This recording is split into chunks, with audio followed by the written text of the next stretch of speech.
जय हिंद दोस्तों, स्वागत है एक बार फिर से आकाश टेक्निकल क्लासेस में। दोस्तों आज हम जानेंगे कक्षा 12वीं का फिजिक्स मॉडल सेट का पहला सेट, जिसमें हम 35 बीबीआई ऑब्जेक्टिव प्रश्न को देखेंगे। अगर आप केमिस्ट्री का मॉडल सेट नंबर 1 नहीं देखे हैं तो डिस्क्रिप्शन में लिंक दे दिया गया है, वहां से आप देख सकते हैं, जिसमें हम बीबीआई ऑब्जेक्टिव प्रश्न को देखेंगे। तो आइए जल्दी से बढ़ते हैं फर्स्ट नंबर के तरफ।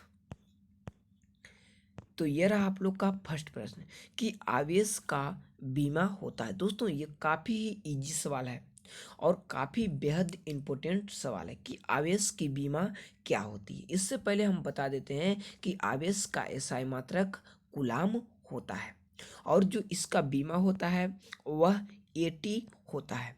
और इसे हम लोग क्या कह सकते हैं, तो इसे हम लोग आईटी भी कह सकते हैं। यानी ए ऑप्शन मेरा ए का बिल्कुल सही हो जाएगा। चलिए आगे बढ़ते हैं सेकेंड नंबर सवाल के तरफ। सेकेंड नंबर कह रहा है कि यदि समरूप विद्युत क्षेत्र एक्स अक्ष की दिशा में विद्यमान है तो समविभव होगा। दोस्तों अगर एक्स अक्ष की दिशा में समविभव अगर विद्यमान है तो समविभव कहाँ पे होगा, तो समविभव जब भी होगा तो बाई जेड तल की दिशा में होगा। अगर बाई अक्ष की दिशा में विद्यमान है तो एक्स बाई तल की दिशा में होगा, यानी बाई अक्ष बोलेगा तो ये हो जाएगा। और अगर जेड अक्ष बोलेगा तो ये ऑप्शन मेरा बिल्कुल सही हो जाएगा। दोस्तों अगर आप भी 12th का सेट प्रैक्टिस करना चाहते हैं तो टेलीग्राम पे मेरा सेट चल रहा है, जिसमें हम डिस्क्रिप्शन में टेलीग्राम का लिंक दे दिए हैं, वहाँ से आप जुड़कर टेलीग्राम पे रोज सेट दे सकते हैं। चलिए बढ़ते हैं अगले सवाल 3 नंबर को जानते हैं। 3 में कह रहा है कि जब किसी वस्तु को आवेशित किया जाता है तो उसका द्रव्यमान। दोस्तों जब किसी वस्तु को हम लोग जब आवेशित करेंगे तो जो उसका द्रव्यमान होगा यानी मास जो होगा वह क्या हो जाएगा, तो उसका जो मास है वह बढ़ भी सकता है और घट भी सकता है। किसी वस्तु को जब हम लोग आवेशित करेंगे तो उसका जो मास रहेगा वह बढ़ भी सकता है और घट भी सकता है, यानी डी ऑप्शन मेरा बिल्कुल सही हो जाएगा। चलिए बढ़ते हैं अगले सवाल 4 नंबर को जानते हैं। 4 में करा कि आकाश तरंगों द्वारा संचरण के लिए उपयुक्त आवृत्ति प्रास है। दोस्तों प्रकाश तरंगों द्वारा जो संचरण के लिए उपयुक्त प्रास है वह कितना से कितना हर्ट्ज होता है। ए में करा 5 केल्विन हर्ट्ज से 500 केल्विन हर्ट्ज तक। बी में कह रहा है 1 केल्विन हर्ट्ज से 2 केल्विन हर्ट्ज तक। सी में कह रहा है कि 2 केल्विन हर्ट्ज से 20 केल्विन हर्ट्ज तक। और डी में कह रहा है 30 केल्विन हर्ट्ज से अधिक। दोस्तों आकाश तरंगों के लिए जब भी हम लोग संचरण के लिए उपयुक्त जो प्रास होता है वह कितने हर्ट्ज के बराबर होता है, तो 2 से लेकर के 20 किलो हर्ट्ज के बराबर होता है, यानी सी ऑप्शन इसका बिल्कुल सही हो जाएगा। चलिए बढ़ते हैं अगले सवाल 5 नंबर की तरफ। 5 में कह रहा है कि प्रकाश के रंग का कारण। दोस्तों प्रकाश के रंग का कारण क्या होता है। ए में आवृत्ति, बी में वेग, सी में कला और डी में आयाम। तो प्रकाश के रंग का जो कारण है वह आवृत्ति है, यानी हर्ट जो है वह प्रकाश के रंग का कारण है। ठीक है चलिए आगे बढ़ते हैं नेक्स्ट सवाल 6 नंबर। 6 में कह रहा है कि प्रकाश के कणिका सिद्धांत के प्रतिपादन थे। और यह आप लोग के मॉडर्न फिजिक्स का काफी ही इम्पोर्टेंट सवाल है कि प्रकाश के कणिका सिद्धांत के प्रतिपादन कौन थे, तो प्रकाश के कणिका सिद्धांत के प्रतिपादन न्यूटन साहब थे। अगर पूछेगा कि हाइगेंस द्वितीय केंद्रक के जो सिद्धांत दिए थे वो किन के द्वारा दिया गया था, तो हाइगेंस के द्वारा दिया गया था। चलिए बढ़ते हैं अगले सवाल 7 नंबर को जानते हैं। और 7 में कह रहा है कि वेक्टर ई तीव्रता के विद्युत क्षेत्र में वेक्टर पी विद्युत आघूर्ण वाले विद्युत द्विध्रुव पर लगने वाला जो बल आघूर्ण है वह कितना के बराबर लगता है।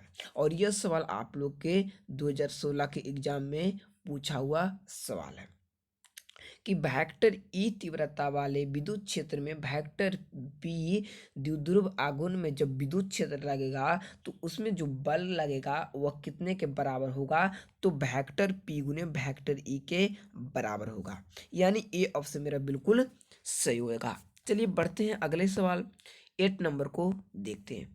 8 नंबर कह रहा है कि दूर संचार के लिए उपयुक्त विकिरण है। दोस्तों दूर संचार के लिए जो उपयुक्त विकिरण है वह मैक्रो तरंगे हैं, ना कि परावैंगनी और ना कि एक्स किरणें और ना ही दृश्य प्रकाश।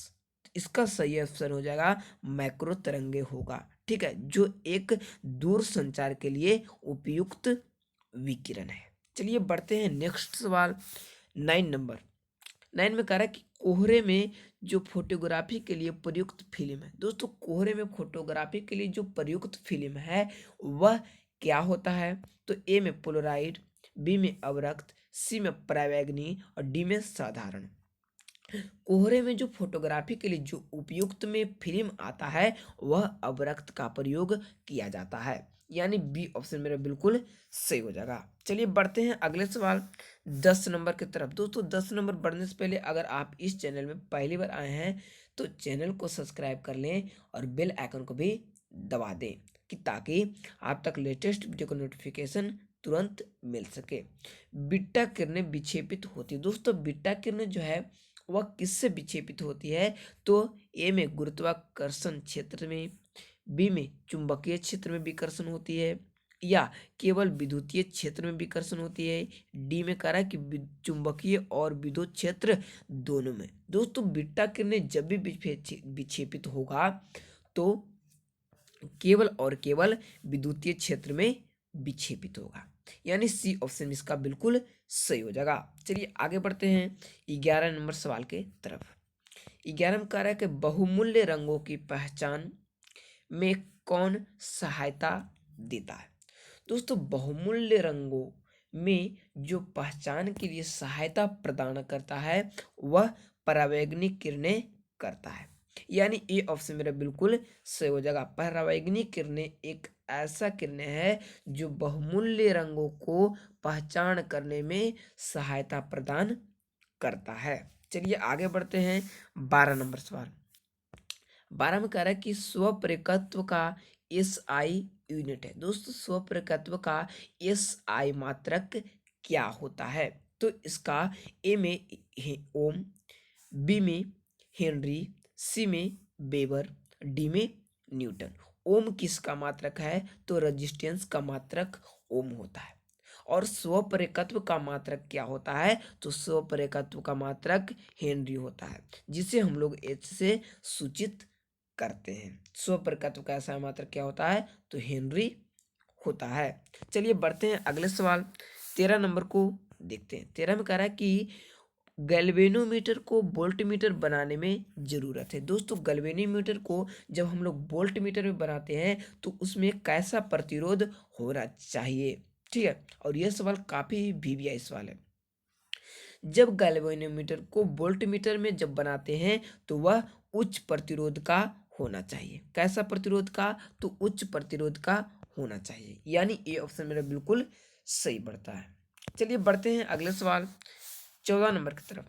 और 14 में कह रहा है कि अन्य इयोन प्रकत्व का मात्रक है। दोस्तों अन्य इयोन प्रकत्व का एस आई यूनिट क्या होता है, तो एस आई यूनिट हेनरी ही होता है, चाहे वह स्वप्रकत्व हो चाहे वह अनियोन प्रकत्व हो, दोनों का मात्रक हेनरी ही होता है।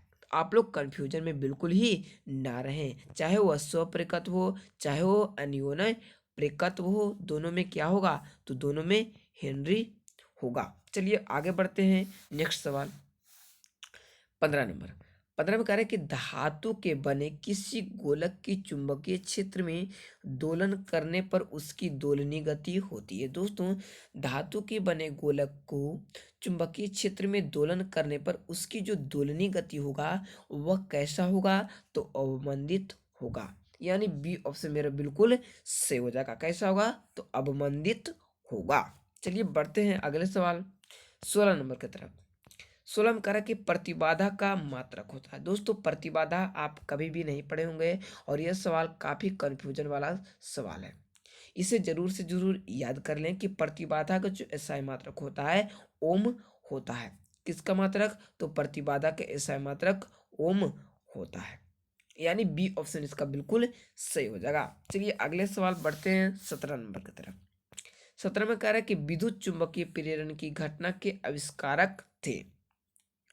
विद्युत चुंबकीय प्रेरण की जो घटना के आविष्कारक थे वह फैराडे थे, यानी बी ऑप्शन मेरे बिल्कुल सही हो जाएगा। विद्युत चुंबकीय प्रेरण की घटना के आविष्कारक एक बार आपके एग्जाम में पूछ चुका है सीबीएसई बोर्ड में, ठीक है, जिसका आविष्कारक कौन थे? तो फैराडे थे। चलिए आगे बढ़ते हैं अगले सवाल 18 नंबर को जानते हैं कि चुंबकीय आघूर्ण बढ़ाने से दोलन करते चुंबक का आवर्तकाल होगा। जब दोस्तों चुंबकीय आघूर्ण हम लोग बढ़ाएंगे तो दोलन करते जो चुंबक होगा जो उसका आवर्तकाल होगा, यानी आवर्तकाल का मतलब इधर जाएगा और इधर जाएगा, ठीक है, तो उसका जो आवर्तकाल रहेगा वो हमेशा घटता है, ना कि बढ़ता है और नहीं बदलता है। जब भी होगा तो वह घटता है। चलिए बढ़ते हैं अगले सवाल 19 नंबर को देखते हैं। 19 में कह रहा है कि टेस्ला किसकी इकाई होती है। दोस्तों टेस्ला जो है वह किसकी इकाई होती है? तो चुंबकीय क्षेत्र की इकाई टेस्ला होती है। चुंबकीय क्षेत्र की इकाई टेस्ला होती है, जबकि चुंबकीय फ्लक्स की जो एसआई मात्रक होती है वह वेबर होता है, ठीक है। चलिए आगे बढ़ते हैं अगले सवाल 20 नंबर के तरफ। 20 में कह रहा है कि चुंबकीय विषुवत रेखा पर नमन कोण का मान होता है। दोस्तों चुंबकीय विषुवत रेखा पर जो नमन कोण का मान रहता है वह 0 डिग्री के बराबर होता है, जबकि नति कोण का मान कितना होता है? तो 90 डिग्री के बराबर नहीं होता है। यह कहाँ पर होता है? तो विषुवत रेखा जहाँ पे नहीं होता है वहां पे होता है। चलिए बढ़ते हैं अगले सवाल 21 नंबर की तरफ। 21 में कह रहा है कि निम्नलिखित में से कौन विद्युत चुंबकीय तरंग नहीं है। दोस्तों निम्नलिखित में से कौन विद्युत चुंबकीय तरंग नहीं है? तो जो ध्वनि तरंगे होते हैं वो विद्युत चुंबकीय तरंग नहीं होते हैं, यानी यह तीनों ऑप्शन मेरा बिल्कुल गलत हो जाएगा। जब भी होगा तो निम्नलिखित में से कौन विद्युत चुंबकीय तरंग नहीं होगा? तो ध्वनि तरंगे विद्युत चुंबकीय तरंग नहीं होगा। बाकी जो प्रकाश तरंगे हैं वो विद्युत चुंबकीय तरंग होगा, और एक्स किरणें विद्युत चुम्बकीय तरंग होगा, और अवरक्त तरंगें भी, ये तीनों को छोड़कर ये जो ध्वनि तरंगे होगा वो विद्युत चुम्बकीय तरंग नहीं होगा। चलिए बढ़ते हैं अगले सवाल 22 नंबर के जानते हैं।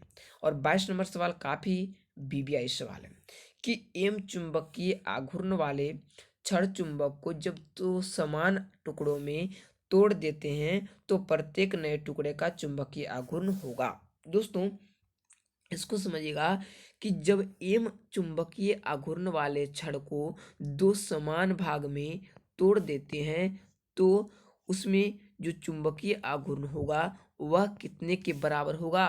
तो m/2 के बराबर होगा। होगा कि नहीं?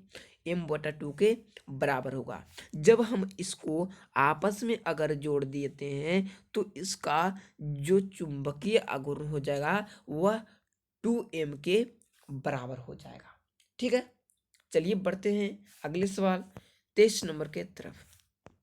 और 23 नंबर सवाल भी काफी वीवीआई सवाल है कि लॉरेंज बल का परिकलन करने के लिए सूत्र है। दोस्तों लॉरेंज बल के लिए जो परिकलन के लिए सूत्र आता है वह कौन सा है? सबसे पहले हम लोग को ध्यान देना है कि वेक्टर पी बराबर वेक्टर क्यू इंटू कॉस्ट में वेक्टर ई, और ई के बाद प्लस होना चाहिए, ठीक है, प्लस होना चाहिए, और बाकी में वेक्टर भी और वेक्टर बी होना चाहिए। यानी ए ऑप्शन मेरा बिल्कुल सही हो जाएगा। आप लोग इसे ऐसे याद कर लीजिए कि प्लस और क्रॉस जिसमें रहेगा वही लॉरेंज बल का परिकलन करने के लिए सूत्र होगा। ठीक है, यानी ए ऑप्शन मेरा बिल्कुल सही हो जाएगा। चलिए बढ़ते हैं अगले सवाल 24 नंबर की तरफ। 24 में करा कि किरचॉफ का विद्युत परिपथ संबंधी प्रथम नियम आधारित है। यानी पूछ रहा है कि किरचॉफ का जो प्रथम नियम है वह किसके सिद्धांत पर कार्य करता है। तो किरचॉफ का जो प्रथम नियम है वह आवेश के संरक्षण के नियम पर कार्य करता है।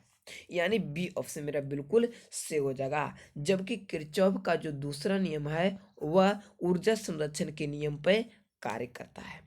ठीक है, किरचॉफ का पहला नियम आवेश के संरक्षण पे और दूसरा नियम ऊर्जा संरक्षण के नियम पर कार्य करता है। चलिए बढ़ते हैं अगले सवाल 25 नंबर की तरफ। 25 में कह रहा है कि कार्बन प्रतिरोध का कलर कोड में लाल रंग का मान होता है। दोस्तों कार्बन प्रतिरोध का जो कलर कोड होता है उसमें लाल रंग का मान कितना होता है, तो आप लोग इसका आंसर कमेंट बॉक्स में जरूर से जरूर बताइएगा। चलिए बढ़ते हैं इसी के साथ अगला सवाल 26 नंबर की तरफ कि सुचालक पदार्थों में संयोजक बैंड तथा चालक बैंड के बीच कितना का गैप रहता है। किसके किसके बीच? सुचालक पदार्थों में संयोजक बैंड तथा चालक बैंड के जो बीच में गैप होता है वो इसमें कोई रिक्त स्थान नहीं पाया जाता है। यानी सी ऑप्शन मेरा बिल्कुल सही हो जाएगा। संयोजक बैंड और चालन बैंड के ऊपर में कोई भी गैप स्थान नहीं पाया जाता है। ठीक है, चलिए आगे बढ़ते हैं नेक्स्ट सवाल 27 नंबर की तरफ। 27 में करा कि पीएन संधि का डायोड का उपयोग करते। दोस्तों पीएन संधि का जो डायोड किसके रूप में उपयोग में लाते हैं, और यह सवाल काफी बेहद सवाल है कि पीएन संधि का जो डायोड है वो हमेशा दृष्टिकारी की तरह में उपयोग में लाते हैं। यानी डी ऑप्शन इसका बिल्कुल सही हो जाएगा। चलिए बढ़ते हैं नेक्स्ट सवाल 28 नंबर की तरफ। और 28 में कह रहा है कि प्रत्यावर्ती विभव लगने पर एक दिष्ट धारा उत्पन्न करने वाले संयंत्र का नाम है। प्रत्यावर्ती विभव लगने पर एक दिष्ट धारा उत्पन्न करने वाला संयंत्र का क्या नाम है, तो उसका दिष्टकारी नाम होता है। यानी ए ऑप्शन मेरा बिल्कुल सही होगा। चलिए बढ़ते हैं अगले सवाल 29 नंबर को देखते हैं कि किसी चालक पदार्थ गोले को जब हम लोग आवेश देने पर वह विपरीत हो जाता है। दोस्तों यहाँ पे मिस्टेक हो चुका है, यहाँ पे आवेश होना चाहिए। जब किसी चालक पदार्थ को हम लोग आवेशित करते हैं तो वह किसके विपरीत हो जाता है, तो वह इनमें से किसी के विपरीत नहीं होता है। ठीक है, यानी डी ऑप्शन इसका बिल्कुल सही हो जाएगा। चलिए बढ़ते हैं अगले सवाल नेक्स्ट नंबर 30 नंबर सवाल। और यह सवाल काफी बेहद इंपॉर्टेंट सवाल है कि यदि किसी खोखले गोले को गोलीय चालक को जब हम लोग धन आवेशित करते हैं तो उसके जो भीतर का विभव होगा वह कैसा होगा, तो वह धनात्मक होगा। और कैसा होगा, तो धनात्मक के साथ साथ समरूप होगा। यानी बी ऑप्शन मेरा बिल्कुल सही हो जाएगा। दोस्तों आज बस इतना ही और मिलते हैं अगले वीडियो में।